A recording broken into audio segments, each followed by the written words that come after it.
Bonjour à tous, bienvenue dans l'univers de l'Afrobeer. Dans cette émission totalement inédite, nous allons découvrir l'origine de la bière Sina, aromatisée à la pêche et à l'hibiscus.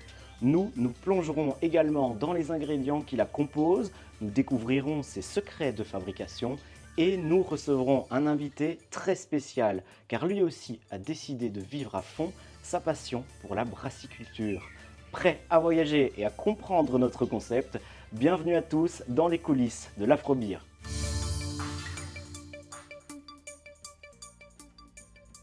Afrobeer, c'est un projet qui se construit autour de bières artisanales inspirées de différentes régions du monde.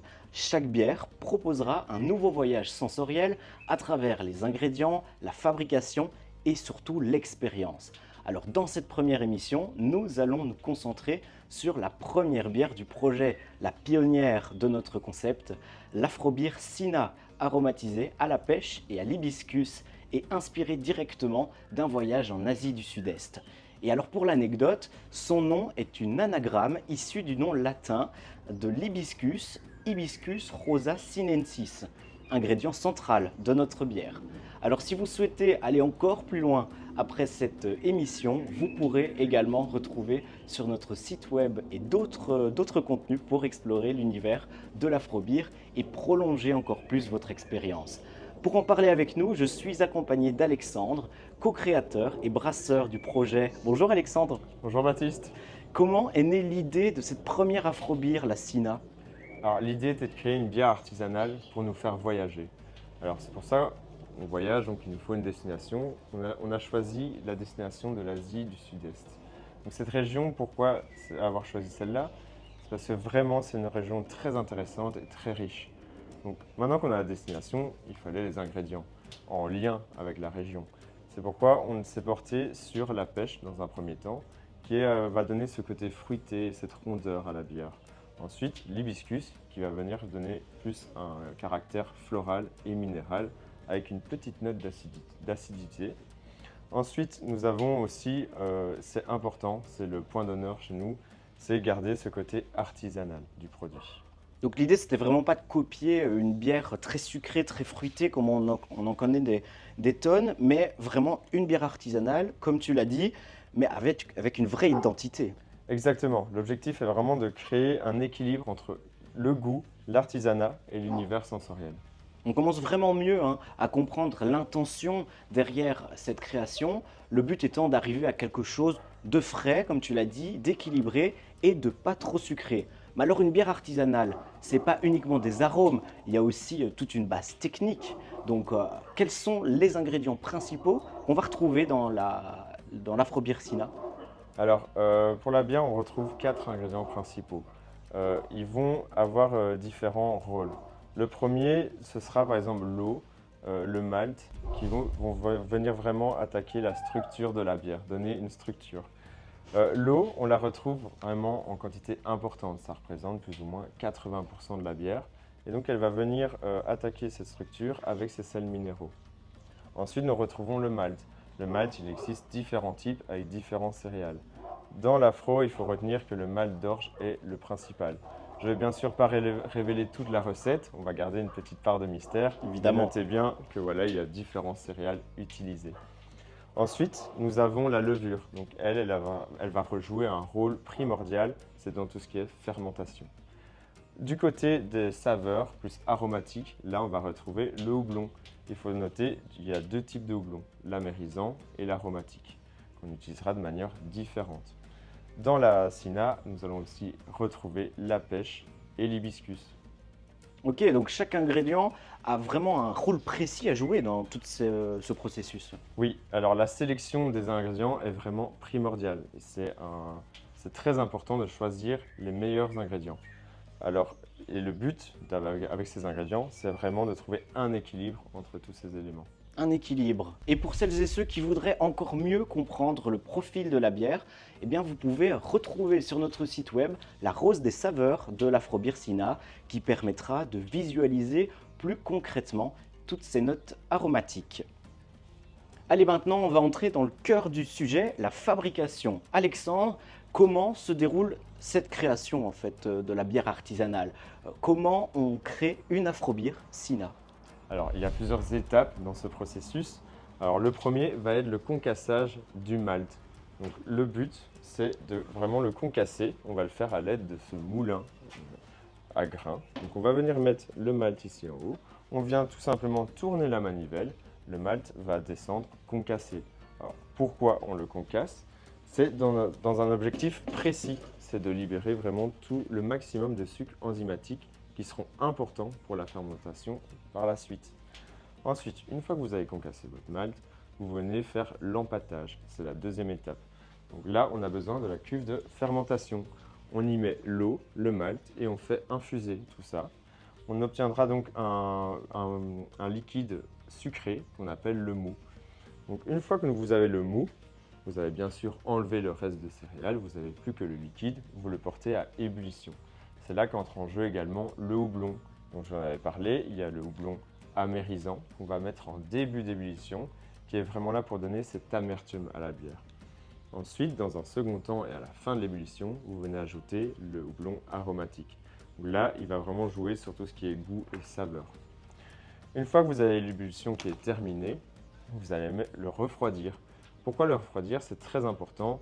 Il faut le refroidir pour que la levure vienne en action, rentre en action.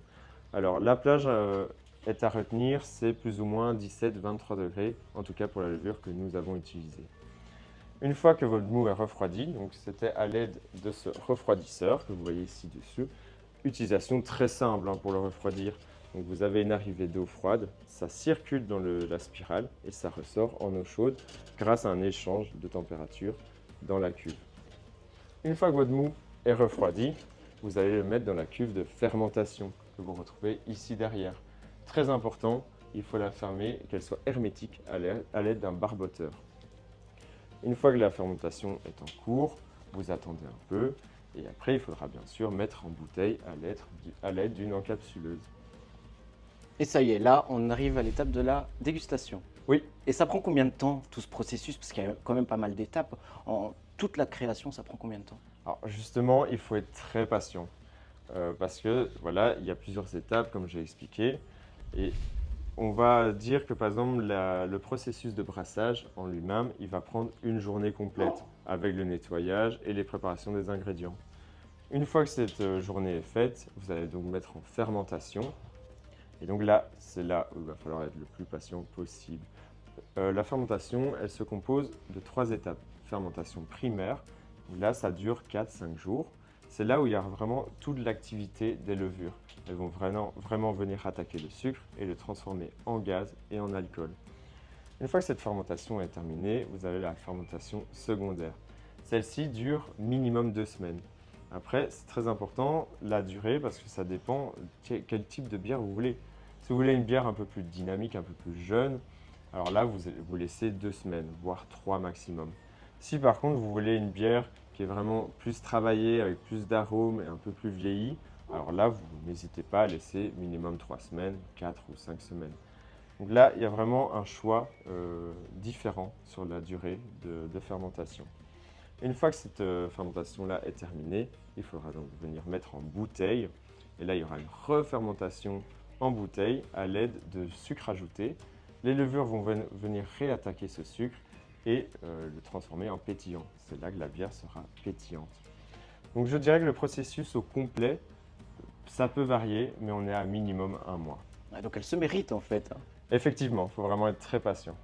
On peut le remarquer avec toutes ces informations, l'attention est vraiment portée aux détails, à l'équilibre des saveurs et à la liberté de création tout de même, afin de trouver la recette parfaite pour l'afrobière Sina.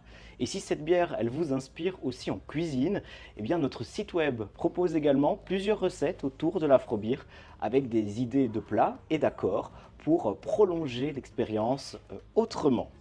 Avant de passer à la dégustation de la bière, je vous le disais tout à l'heure, nous avons la chance aujourd'hui de recevoir un autre brasseur de bière artisanale pour avoir également un autre regard sur le projet. Bonjour Adrien. Bonjour. Merci d'être avec nous.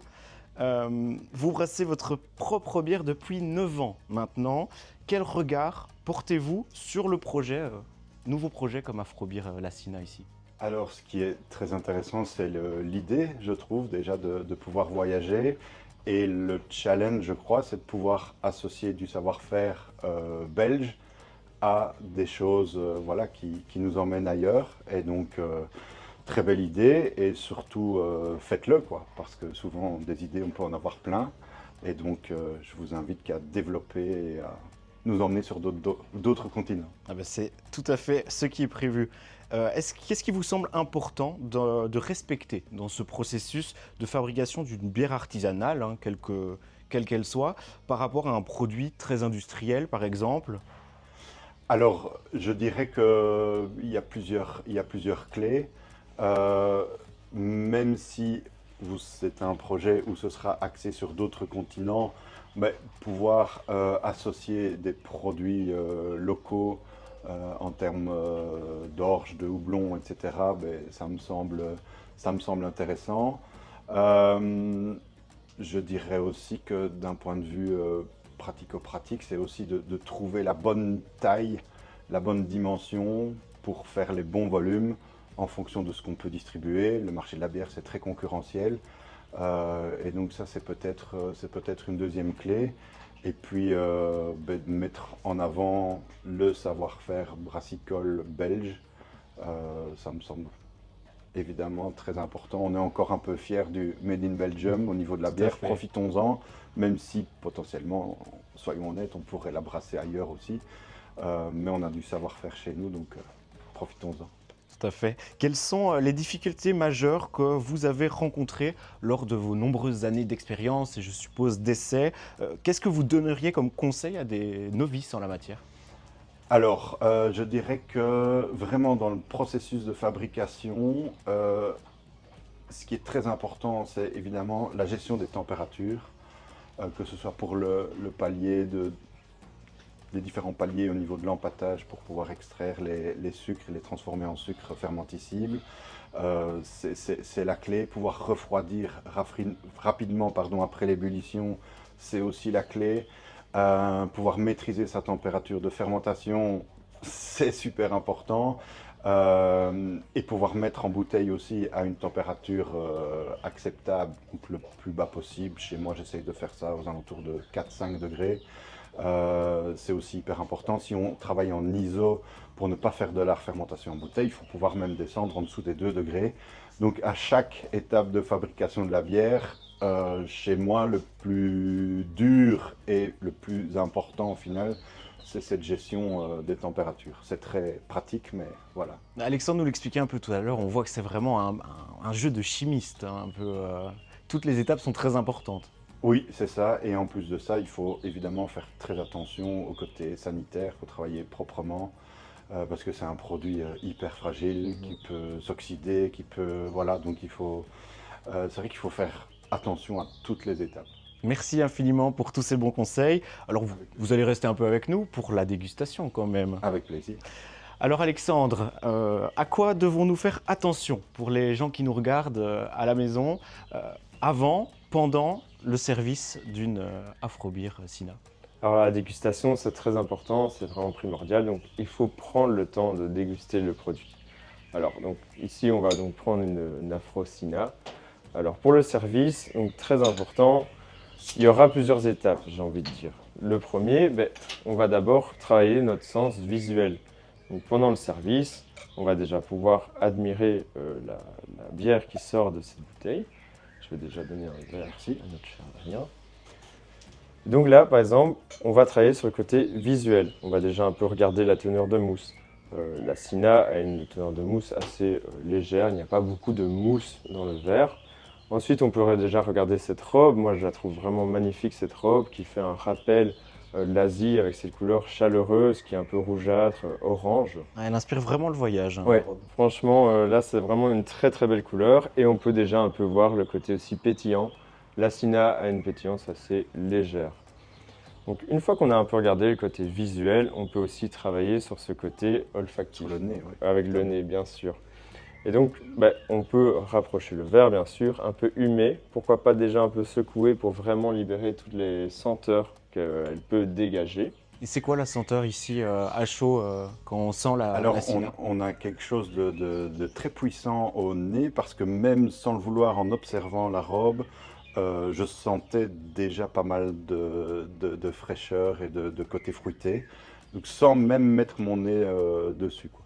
C'est vrai que le côté fruité ressort énormément, on ressent vraiment ce goût pêche.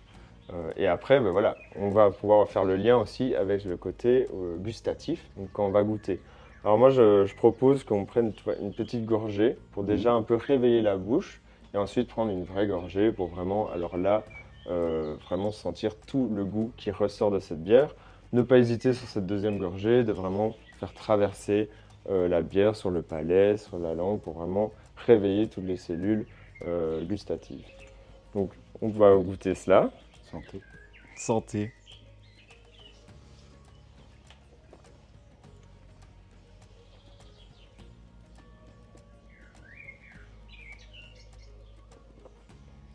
Voilà, moi personnellement, il y a vraiment ce côté pêche qui est là. Mais vu qu'à l'odeur, on le sent très fort, ici je trouve que l'hibiscus c'est très intéressant parce qu'il va venir donner un côté plus minéral, plus floral et atténuer ce côté pêche. Première réaction? Alors, excellent. On a vraiment au nez, on a une belle différence. Et ce qui est toujours intéressant, je trouve, dans la bière, c'est qu'au nez, on s'attend peut-être à quelque chose de très sucré. Et puis là, en bouche, on a quelque chose de fruité, mais très sec. Très, très sec, très peu de sucre résiduel. Mhm. Et donc, pour moi, c'est plus intéressant parce que c'est plus rafraîchissant que des bières sucrées qu'on connaît tous. Pari réussi, parce que c'était vraiment l'objectif Ouais. de l'afro. Et c'est vrai que ça revient souvent, ce côté où voilà, c'est surprenant à l'odeur et au goût. Voilà pourquoi la dégustation, il faut suivre vraiment toutes les étapes pour sentir la bière complètement. Vous l'avez vu, ce soir, nous avons pu découvrir l'Afrobier Sina, qui s'inscrit dans une vraie démarche de bière artisanale et inspiré, comme on en a parlé, d'un véritable voyage sensoriel. D'ailleurs, si vous souhaitez continuer l'aventure avec nous, le voyage ne fait que commencer. Je vous invite à nous rejoindre sur les réseaux sociaux pour partager vos dégustations, vos moments aussi autour de l'Afrobier, suivre l'évolution du projet et même participer à imaginer le prochain voyage sensoriel et donc par conséquent la prochaine Afrobier. Rendez-vous sur Instagram. Merci à vous, Adrien, d'avoir été avec nous en cette fin d'émission. Merci. Et merci à vous de nous avoir suivis dans les coulisses de l'Afrobier. À très bientôt pour la suite du voyage à nos côtés.